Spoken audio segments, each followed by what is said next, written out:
And when I look at MVP predominantly when I'm working with, let's say, a new practice, the way that I test the vitals is almost through three C's.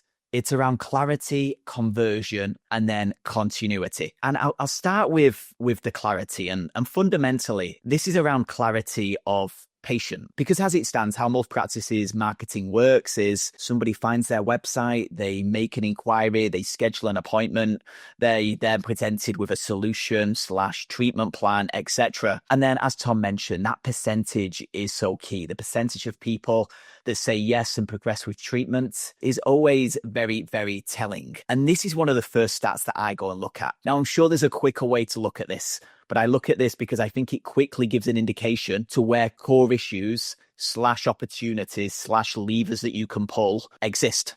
And the area I go to this, and I think I've just discovered in the previous session a better way to get to this, is I always go to monthly recap. I want to segment it just to new patients and really get to understand how many opportunities, how many converted. And in this instance, 187 opportunities, 108 converted, 57.78%. And fundamentally, the reason I look at this is the stat is low. It suggests there's an area of attention. And it's always kind of one of these three areas that I find. And it was interesting to get that number from Tom then. You mentioned about 60s to 70%. I think if the conversion isn't 60% plus, it's one of the three P's, right? It's a people problem, a pricing problem, or a positioning problem. It's either the wrong person, you've got to change the person or change the person, right? You've got to train them better or find the right person for that position. It's either a pricing problem, confusion creates procrastination. How do we simplify and make it easier for people to say yes?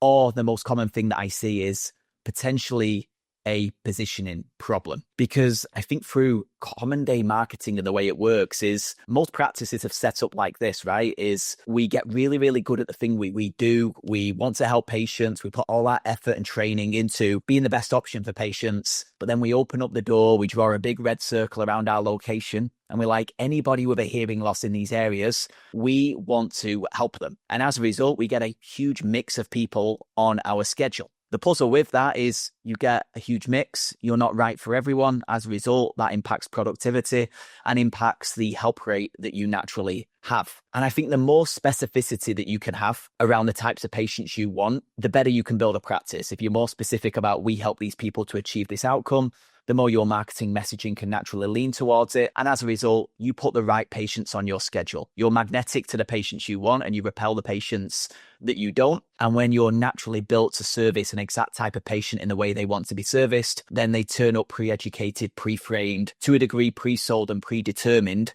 that you're probably the option for them. And I think this is a luxury that we've not been able to have in our industry for a long time, but that is changing pretty drastically now due to just how the market is changing. With the silent generation that we've predominantly serviced over the past 20 years being a very unique generation, given they were born between 1923 and 1945, growing up during the Great Depression, World War II, and knowing that we create our view of the world before the age of 7, a certain set of beliefs that is naturally instilled into them, make them buy and hold, naturally be very tight in terms of the purse strings, etc. And then a very different generation that we're seeing now with boomers born between 46 and 64, naturally huge prosperity. US dollar became the world currency reserve in 1944. Very, very different set of beliefs around buying habits.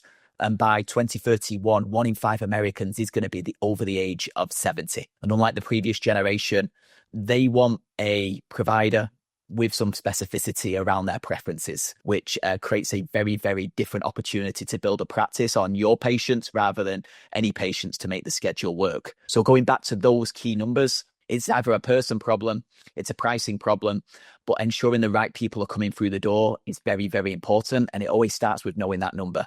Where is that number? How can it be strengthened? And it's usually a combination of all three, but having the right people come through the door initially certainly makes a big, big difference.